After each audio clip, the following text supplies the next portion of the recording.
Hello, welcome back everyone. This week we are flipping the switch, much like Mercedes-Benz have, and talking electric. What I want to introduce to you is the EQA250. But before we do that, just take a quick look at the GLA, because that is what the EQA is based on. They've taken this GLA, starts with a bulk standard GLA, and they've electrified it with the EQA250. And there are features to distinguish it apart, mainly starting with the grille here. So it's a flat panel, solid grille, and the main reason for that is just to decrease the drag coefficient, because with electric vehicles we really want to maximize the range that we can achieve from the battery. The range in this case on the EQA is 400 kilometres, and you'll see down here naturally the wheels, the density of the spokes, and again that is to reduce drag passing over the side of the vehicle. Beautiful looking wheel at the same time.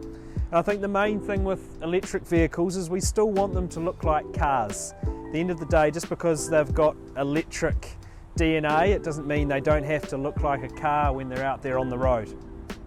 Denim blue metallic, we call this colour.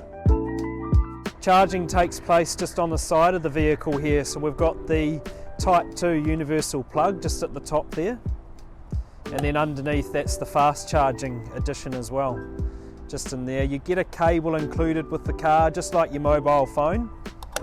And DC charging, we've got up to 100 kilowatts. AC charging, we've got 11 kilowatts.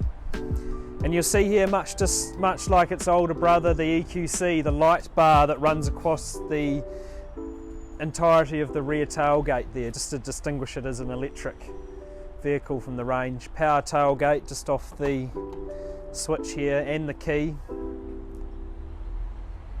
Much like the GLA, we've still got the low loading, so the floor height hasn't been compromised with the battery. Bringing items up from the ground to the vehicle, we've got the shortest distance possible. And this reversible mat here, non-slip. On the GLA there's also that new design language where the door goes all the way to the bottom of the sill, so when you're getting in and out you don't dirty the back of your trousers, just like that, so we're unobstructed. I'm 6 foot, I can get in and out without folding myself up. Easy. I'll swap places with you, Natalie, have a seat in there and we'll move to the interior. Stepping inside, very familiar territory for us now with the digital environment, the flat panel display.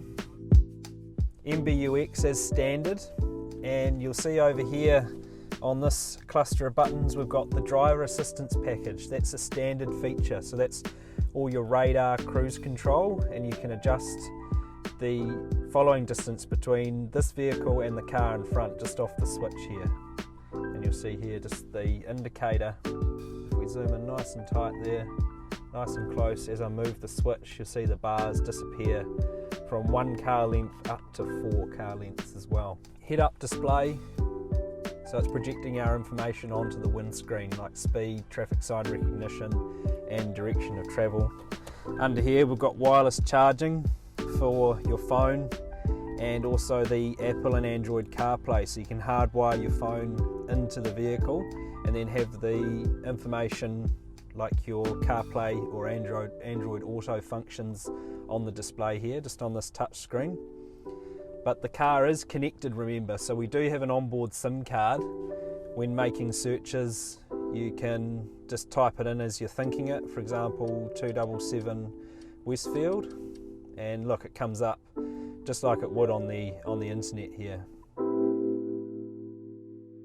The added EQ menu as well, specific to an EQ vehicle, so you can search for charging stations, read all your consumption values and energy flow with the vehicle.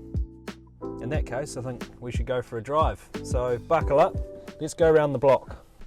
Okay, we're away.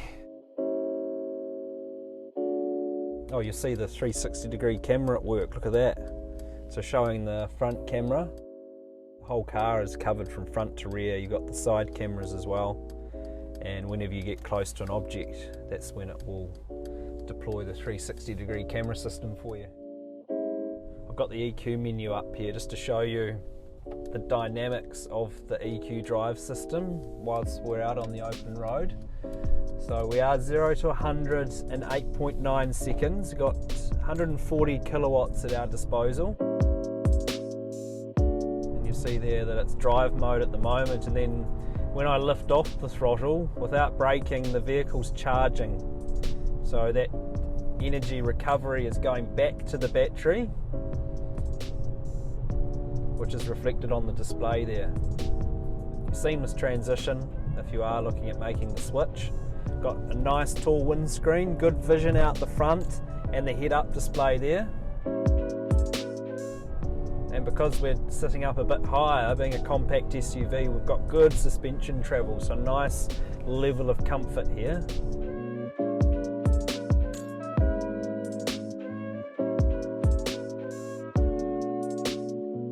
Got our ambient lighting, 64 different colours of course, no stranger to that these days. Sets the mood for the interior, very handy.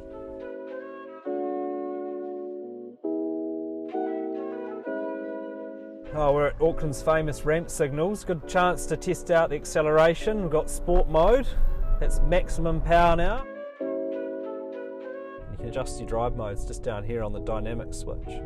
What that's doing is adjusting your accelerator sensitivity, steering sensitivity, because that's electric too, and also your suspension, so it's adjustable suspension, which is another class-leading feature for the EQA250.